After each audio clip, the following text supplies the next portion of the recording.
All of you, तुम्हा सर्वांचं अगदी मनपूर्वक स्वागत आहे. आपला एक प्रश्न एक धडा या सिरीज मध्ये काय करत आहोत. तर एमपीएससीने विचारलेले जे काही प्रिव्हियस इयर क्वेश्चन आहे त्यामध्ये आलेले जे काही मूलभूत प्रश्न आहेत ते प्रश्न आपण घेत आहोत आणि त्या प्रश्नाच्या माध्यमातून इतरही जे काही प्रश्न आलेले असतील त्याचा जो डेटा आहे तो आपण इथे कव्हर करत आहोत. म्हणजे एकच प्रश्न इथे घेत आहोत आणि त्याच्या माध्यमातून त्याच्याशी संबंधित आलेला जो काही एमपीएससीने प्रिव्हियस इयर क्वेश्चन मध्ये विचारलेला डेटा आहे तो सुद्धा आपण इथे कव्हर करत आहोत. म्हणजे आजूबाजूची माहिती तुमची इथेच कव्हर होत आहे. याचाच अर्थ असा आहे एक सर्वसमावेशक डेटा इथे तुम्हाला प्रोव्हाइड होत आहे. त्याची पीडीएफ तुम्हाला आपला स्पर्धा विश्व ऑफिशियल टेलिग्राम चॅनल आहे त्यावर टाकून दिली जाईल.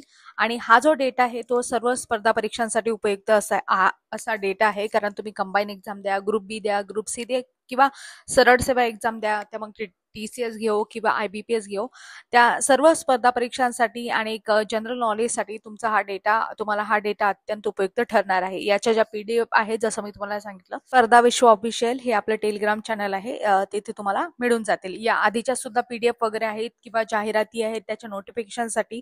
तसेच आपण दररोज काय करत असतो, ॲग्रीशी संबंधित एक प्रश्न घेत असतो किंवा त्याच्यानंतर इंग्लिश ग्रामर संबंधित आपली सिरीज आहे किंवा मराठी व्याकरण आहे किंवा बाकीच्या सुद्धा सिरीज आहेत. त्याच्या लिंक तुम्हाला याच युट्यूबच्या कमेंट सेक्शन मध्ये मिळून जातील किंवा तुम्हाला लेक्चरच्या खाली कमेंट सेक्शन असते ज्यामध्ये कमेंट करता येते, तिथे मिळून जातील. तर तिथे तुम्ही त्या लिंकवरून जॉईन होऊ शकता किंवा तिथून तुम्ही लेक्चर पाहू शकता.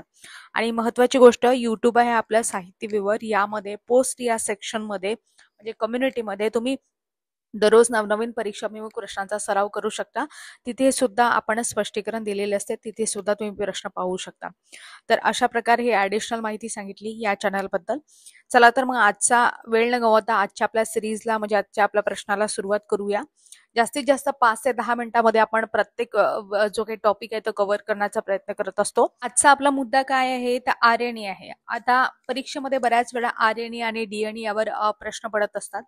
बऱ्याच वेळा रोग आहे तो असा मागच्या वेळेस विचारला होता, पोलिओ हा रोग आरएनए व्हायरसमुळे होतो किंवा डीएनए व्हायरसमुळे होतो किंवा डीएनए वर आधारित मागच्या वेळेस राज्यसेवा प्रिलिम्सचा प्रश्न पडला होता. आरएनए वर आधारित याआधी सुद्धा भरपूर वेळा प्रश्न विचारले गेले आहेत.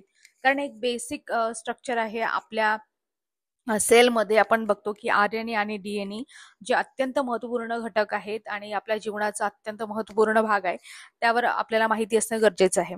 तर आजचा आपला प्रश्न, प्रथिनांच्या निर्मितीत कुठल्या आरएनएचे महत्वाचे कार्य आहे, हा प्रश्न आहे आणि याचं उत्तर आपल्याला शोधायचं आहे. बघा, प्रथिनांच्या निर्मितीत कुठल्या आरएनएचे महत्वाचे कार्य आहे, यामध्ये ऑप्शन दिलेले आहेत एमआरएनए, टीआरएनए, आयआरएनए आणि आरआरएनए. तर आपल्या प्रश्नाचे योग्य उत्तर आहे एमआरएनए, मेसेंजर आरएनए असं आपण त्याला म्हणू शकतो. आता आरएनए बद्दल आपण डिटेल माहिती बघणार आहोत. आरएनएच काय असते? आरएनए म्हणजे रायबो न्यूक्लिक ऍसिड. आपण असं म्हणू शकतो की हे एक सजीव पेशीमध्ये आढळणारे न्यूक्लिक आम्ल आहे जे जनुकीय माहितीचा प्रसार आणि प्रथिनांच्या निर्मितीमध्ये महत्वाची भूमिका बजावत असते. आता डीएनए डीऑक्सी रायबोन्यूक्लिक ऍसिड तुम्हाला सगळ्यांना माहितीच असेल. त्याचप्रमाणे आरएनए सुद्धा काय करते, त्याच्यामध्ये सुद्धा न्यूक्लिओसाइड्स असतात. त्याची रचना आणि म्हणजे डीएनएची रचना आहे किंवा आरएनएची रचना यामध्ये थोडा तफावत आहे. ते तफावत काय आहे ते सुद्धा आपण इथे बघणार आहोत. तर आता आरएनएचं जे बेसिक स्ट्रक्चर आहे, जे स्ट्रक्चर आहे ते आपण समजून घेणार आहोत. इथे ड्युएल लँग्वेज मध्ये तुम्हाला सांगितलेलं आहे, मराठी आणि इंग्लिशमध्ये अशा दोन्ही भाषेमधून माहिती दिलेली आहे. तर बघा, यामध्ये आरएनए एकल साखळी असते म्हणजे सिंगल स्टँडर्ड असते. तुम्हाला सगळ्यांना माहिती असेल, इथे चित्रामध्ये दिसत असेल, हा झाला एक सिंगल स्टँडर्ड. आणि हेच जर आपण डीएनए मध्ये जर म्हटलं, आपण डीएनए मध्ये कसं स्ट्रक्चर असते तर डबल स्टँडर्ड असते. म्हणजे एकेरी तुम्हाला साखळी दिसत असेल तर ते कशी असते, दुहेरी साखळी असते. तर लक्षात ठेवा, यामध्ये कोणती शुगर असते, आरएनए मध्ये रायबोज शुगर असते. डीएनए मध्ये कोणती शुगर असते, डीऑक्सीरायबो शुगर असते. आता यामध्ये 4 नायट्रोजन बेस असतात. कोणकोणते बेस असतात यावर आधी आयोगाने प्रश्न विचारलेला आहे. डीएनएची रचना आणि आरएनएची रचना यावर हमखास प्रश्न असतो. तर बघा, आरएनएच्या रचनेमध्ये 4 नायट्रोजन बेस आहेत तर कोणकोणते, ऍडेनाइन, ग्वायनाइन, सायटोसिन आणि युरॅसिल. डीएनए मध्ये मात्र काय असते, ऍडेनाइन, ग्वायनाइन, सायटोसिन. युरॅसिलच्या जागी काय असते, थायमिन असते. म्हणून हा प्रश्न आयोगाने विचारलेला आहे. थायमिन रिप्लेस बाय आरएनए मध्ये थायमिन जो आहे तो कोणासोबत रिप्लेस होतो, युरॅसिल सोबत रिप्लेस होतो. म्हणून लक्षात ठेवा, आरएनएच्या बाबतीत विचारलं तर ऍडेनाइन, ग्वायनाइन, सायटोसिन आणि युरॅसिल. आणि तेच जर आपण डीएनएच्या बाबतीत विचारलं तर ऍडेनाइन, ग्वायनाइन, सायटोसिन आणि थायमिन अशा प्रकारे लक्षात ठेवा. आरएनएचे प्रकार सुद्धा आहेत, टाइप्स ऑफ आरएनए. आरएनएचे कोणकोणते प्रकारचे प्रकार आहेत, जसं mRNA, tRNA, rRNA अशा प्रकारचे प्रकार आहेत. म्हणजे आता यामध्ये आपण बघतो mRNA काय करते, जसं आपल्या प्रश्नामध्ये विचारलेले मेसेंजर आरएनए. डीएनए मधील माहिती जी आहे रायबोझोम पर्यंत घेऊन जाणे, प्रथिन निर्मितीचा आराखडा देणे, हे जे काम असते ते मेसेंजर आरएनएचं असते. आपल्या प्रश्नामध्ये विचारलेलं आहे, लक्षात ठेवा. tRNA काय करतो, मग ट्रान्सफर आरएनए आपण असं त्याला म्हणतो. mRNA आहे, ज्यावरील जे काही कोड असतात ते कोड म्हणजे आहे ते वाचून काय करते, योग्य अमिनो ऍसिड रायबोझोमकडे आणते आणि प्रथिन साखळीच्या निर्मितीत मदत करणे, हे कोणाचं काम आहे, tRNAचं. तुम्हाला रायबोझोम वगैरे ह्या सगळ्या गोष्टी माहिती आहेत का? जसं सेलचं स्ट्रक्चर आहे ते सगळ्यांना माहितीच पाहिजे. त्यावर आधारित आपण एक प्रश्न घेऊ आणि सेलचं पूर्ण स्ट्रक्चर आपण माहिती करून घेऊ. त्यामध्ये कोणकोणते सेल ऑर्गेनेल्स असतात, म्हणजे त्याच्यामध्ये कोणकोणत्या अवयवांचा भाग येतो किंवा कोणकोणते अवयव असतात, सगळ्या गोष्टी आपण शिकू. सध्या आपण आरएनए बघत आहोत. तर आरएनए मध्ये आपण mRNA बघितलं, tRNA बघितलं. आता rRNA काय करते, त्याला रायबोझोमल आरएनए असं म्हणतात. रायबोझोमचा मुख्य घटक आहे प्रथिन तयार होण्याचे केंद्र, म्हणजे साईट आपण असं म्हणू शकतो. तुम्हाला जर प्रथिन तयार होण्याचे साईट जर विचारली तर rRNA हे उत्तर असतं. पण इथे काय विचारलं होतं आपल्या प्रश्नामध्ये, की प्रथिनांच्या निर्मितीत कुठल्या आरएनएचे महत्वाचे कार्य आहे, तर मेसेंजर आरएनएचे महत्वाचे कार्य आहे, म्हणून लक्षात ठेवा. या व्यतिरिक्त काही महत्वाचे प्रकार सुद्धा आहेत, जसं SNRNA, तुम्ही त्याला स्मॉल न्यूक्लिअर आरएनए म्हणू शकतात. mRNA प्रक्रिया मध्ये ते महत्वाची भूमिका बजावते. त्याच्यानंतर siRNA किंवा mRNA म्हणू शकतात. जनुक अभिव्यक्ती, जीन एक्सप्रेशन नियमनात भूमिका बजावते, त्याला आपण siRNA किंवा mRNA असं म्हणू शकतो. अशा प्रकारे आरएनएचे प्रकार आपण इथे समजून घेतले. आता त्याचं फंक्शन काय आहे ते सुद्धा समजून घेऊ. इथे तुम्हाला इंग्लिशमध्ये सुद्धा माहिती दिलेली आहे. इथे तुम्हाला डीएनए आणि आरएनएचं स्ट्रक्चर दिसत असेल. जसं मी तुम्हाला सांगितलं, आरएनए सिंगल स्टँडर्ड आहे आणि डीएनए डबल स्टँडर्ड आहे. आणि जसं त्यातला नायट्रोजन बेस सुद्धा तुम्हाला सांगितला, मी तुम्हाला सांगितलं आरएनए मध्ये काय काय असते, तर आपण बघू शकतो सिस्टोसिन, ग्वायनाइन, ॲडेनाइन आणि युरॅसिल. आणि तेच आपण जर डीएनए मध्ये डिऑक्सिरायबोन्यूक्लिक ऍसिड मध्ये बघितलं तर काय काय आहे, ट्रोसिन, ग्वायनाइन, ॲडेनाइन आणि युरॅसिल. आणि तेच आपण तोच क्रम आहे, फक्त युरॅसिलच्या जागी थायमिन रिप्लेस होते. म्हणजे आपण बघतो डीएनए मध्ये काय, सिस्ट्रोसिन, ग्वायनाइन, ॲडेनाइन आणि थायमिन. म्हणजे फक्त लक्षात ठेवा, मी परत सांगत आहे कारण यावर आयोगाने प्रश्न विचारलेला आहे. आरएनएच्या बाबतीत युरॅसिल लक्षात ठेवा आणि डीएनएच्या बाबतीत थायमिन लक्षात ठेवा. अशा प्रकारे हे स्ट्रक्चर आता तुम्हाला समजलं असेल. आता आणि इंग्लिशमधून इथे माहिती सुद्धा दिलेली आहे, mRNA, tRNA, rRNA आणि SI किंवा miRNA तुम्ही बघू शकता. आता पुढचं आपण बघू आरएनए चे महत्वाचे कार्य, म्हणजे त्याचे फंक्शन काय आहे ते आपण समजून घेणार आहोत. तर आता दोन्ही बघा, इंग्लिश आणि मराठी दोन्ही भाषेमध्ये सांगितलं आहे. डीएनए मधील जनुकीय माहिती रायबोझोम पर्यंत पोहोचवणे, transfer genetic information from DNA to ribosome, म्हणजे डीएनए पासून ते कुठपर्यंत पोहोचवायचं आहे, रायबोझोम पर्यंत पोहोचायचं आहे, रायबोसोम पर्यंत पोहोचायचं आहे. नंतर प्रथिन निर्मितीमध्ये मध्यस्थ, मेडिटरी म्हणून काम करणे, मध्यस्थ म्हणून काम करणे, जीन अभिव्यक्तीचे नियमन करणे, जीन रेग्युलेशन करणे, रेग्युलेट जीन एक्सप्रेशन आपण असं म्हणू शकतो. काही व्हायरसेसमध्ये आरएनए हेच आनुवंशिक पदार्थ असते. जसं आपण बघतो की यामध्ये हा सुद्धा प्रश्न विचारण्यात आलेला आहे, म्हणून इथे इन्फॉर्मेशन घेतली आहे. जसं HIV व्हायरस आहे किंवा इन्फ्लुएन्झा व्हायरस आहे किंवा कोरोना व्हायरस आहे. कोरोना व्हायरस मध्ये सुद्धा जे जेनेटिक मटेरियल आहे ते कोणतं आहे, डीएनए आहे का, नाही, आरएनए हे जेनेटिक मटेरियल आहे, म्हणून लक्षात ठेवा. HIV व्हायरस आहे, आपण त्याला एड्स असं, त्यापासून एड्स होतो, तर त्या व्हायरसमध्ये सुद्धा कोणतं जेनेटिक मटेरियल असते, डीएनए असते का, नाही, आरएनए हे जेनेटिक मटेरियल असते. हा सुद्धा ऑब्जेक्टिव्ह आयोगाने विचारलेला आहे. इन्फ्लुएन्झा व्हायरसमध्ये सुद्धा जे आपण इन्फ्लुएन्झा म्हणजे नॉर्मल जे काही आपल्याला सर्दी वगैरे किंवा घसा वगैरे आहे त्याच्याशी रिलेटेड जो काही व्हायरस आहे त्याला इन्फ्लुएन्झा असं म्हणतो. आणि त्यामध्ये सुद्धा जेनेटिक मटेरियल कुठलं असते, आरएनएच असते, म्हणून लक्षात ठेवा. हे जे आहे ते प्रश्न आयोगाने याआधी विचारलेले आहेत, म्हणून ऍडिशनल माहिती तुम्हाला इथे सांगितली. त्यानंतर आरएनए सिंथेसिस, ट्रान्सक्रिप्शन ही एक प्रोसेस असते, त्यावर हमखास प्रश्न असतो. जर समजा आता बघा कशी प्रोसेस आहे ते आपण समजून घेऊ, तुम्हाला चित्राच्या माध्यमातून समजून सांगते. डीएनए आहे, डिऑक्सिरायबोन्यूक्लिक ऍसिड आपण म्हणतो, त्याच्यापासून जर आरएनए तयार होण्याची जी प्रक्रिया आहे त्याला आपण ट्रान्सक्रिप्शन असं म्हणतो. आणि ही प्रक्रिया आरएनए पॉलिमरेज एन्झाईमद्वारे होत असते. या डीएनएचे टेम्पलेट वापरून पूरक आरएनएची साखळी तयार होते आणि त्याच्यापासून नंतर कुठे प्रोटीन सिंथेसिस होते प्रामुख्याने दोन प्रोसेस विचारल्या जातात, ट्रान्सक्रिप्शन आणि ट्रान्सलेशन. ह्या दोन्ही प्रोसेस महत्वाच्या आहेत. जर प्रोसेसमध्ये बघा, जर मी तुम्हाला आता डायग्रामॅटिकली सांगते, जर डीएनए मधील माहिती जर आरएनए मध्ये नोंदवण्याची जी काही प्रक्रिया आहे त्याला ट्रान्सक्रिप्शन असं म्हणतात. The process in which DNA copied into Messenger RNA, आपण असं म्हणतो एमआरएनए पर्यंत पोहोचवणे किंवा त्याच्यामध्ये कन्वर्ट करणे, त्याला आपण काय म्हणतो, ट्रान्सक्रिप्शन. आणि जर एमआरए पासून जी इन्फॉर्मेशन मिळालेली आहे ती वापरून जर आपण प्रथिन तयार करत असू तर त्या प्रोसेसला असं म्हणतात ट्रान्सलेशन. ह्या दोन्ही प्रोसेस आधी विचारलेल्या आहेत.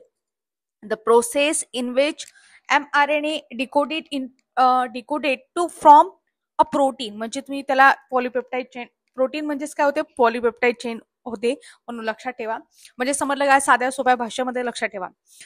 डीएनए आहे, डीएनए पासून आपण काय बनवत आहे, एमआरएनए, आणि त्याला आपण काय म्हटलं, ट्रान्सक्रिप्शन म्हटलं. आणि एमआरएनए पासून जर प्रोटीन तयार करत असू तर त्या प्रोसेसला आपण म्हणतो ट्रान्सलेशन. एकदम सोप्या भाषेत सांगितलं. अशा प्रकारे ट्रान्सक्रिप्शन आणि ट्रान्सलेशन यावर सुद्धा प्रश्न विचारले जातात. महत्वाची गोष्ट, जेव्हा तुम्ही ट्रान्सक्रिप्शन बद्दल बोलता ती प्रोसेस कुठे घडून येते, तर न्यूक्लियस मध्ये घडून येते. म्हणजे सेल आहे, सेलच्या न्यूक्लियसमध्ये, म्हणजे पेशी आहे, पेशीच्या केंद्रकात घडून येते. आणि जेव्हा तुम्ही प्रोटीन सिंथेसिसची म्हणजे ट्रान्सलेशनची प्रोसेस बघत असतात त्यावेळेस ती प्रोसेस कुठे घडून येते, सायटोप्लाझम मध्ये, म्हणजे पेशीच्या द्रवात, म्हणजे कोशिका द्रवात असं आपण म्हणू शकतो. आणि प्रामुख्याने कुठे होते, रायबोसोमवर होते. तर लक्षात ठेवा, रायबोसोमलाच आपण प्रोटीन सिंथेसिसची साइट सुद्धा म्हणत असतो.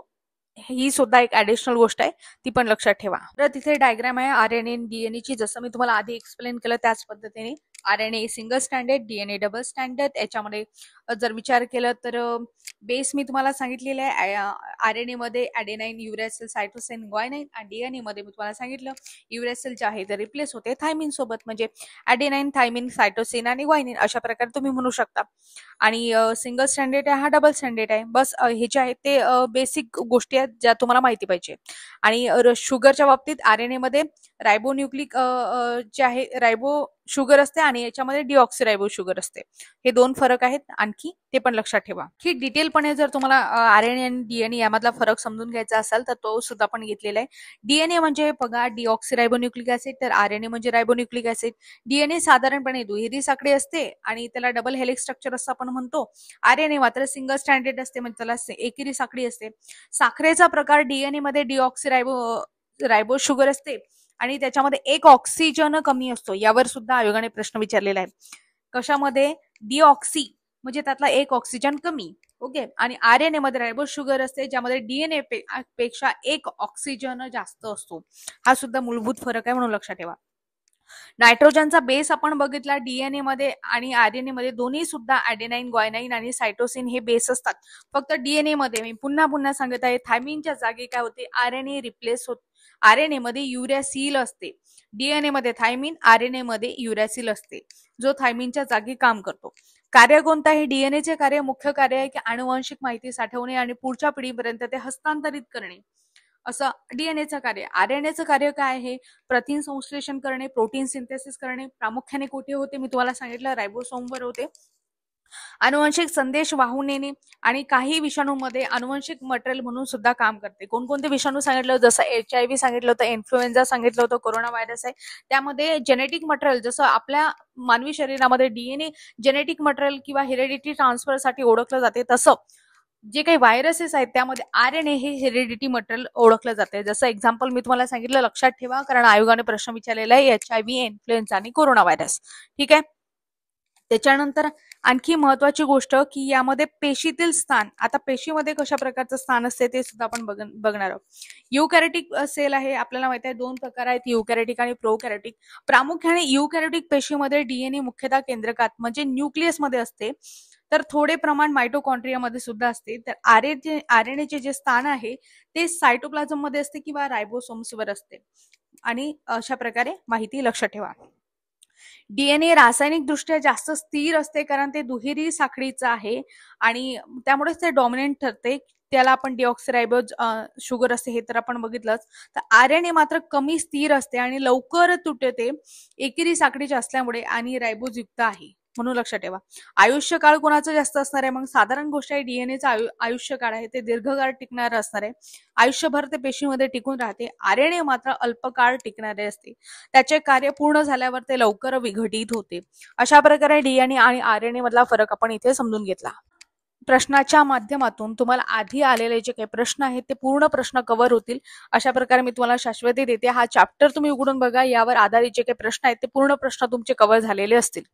प्रकारे आरएनए हा घटक आपण समजून घेतला, त्याच्यासोबत आपण डीएनए सुद्धा समजून घेतला. याची जी पीडीएफ आहे ते आपल्या टेलिग्राम चॅनलवर तुम्हाला मिळून जाईल. लिंक तुम्हाला कमेंट बॉक्समध्ये मिळून जाईल. अधिक माहितीसाठी आणि डेली अशाच व्हिडिओसाठी तुम्ही लाईक, शेअर आणि सबस्क्राईब करू शकता. तसेच तुमच्या मित्रमैत्रिणींना सुद्धा शेअर करू शकता. भेटूया अशाच नवनवीन व्हिडिओसह. कुठल्या टॉपिकवर, कुठल्या विषयावर, कुठल्या प्रश्नावर तुम्हाला डिटेल एक्सप्लेनेशन पाहिजे असेल तर ते सुद्धा तुम्ही कमेंट बॉक्समध्ये सांगू शकता. भेटूया अशाच नवीन व्हिडिओसह पुढील भागामध्ये. तोपर्यंत तुम्हा सर्वांचे मनापासून आभार. धन्यवाद.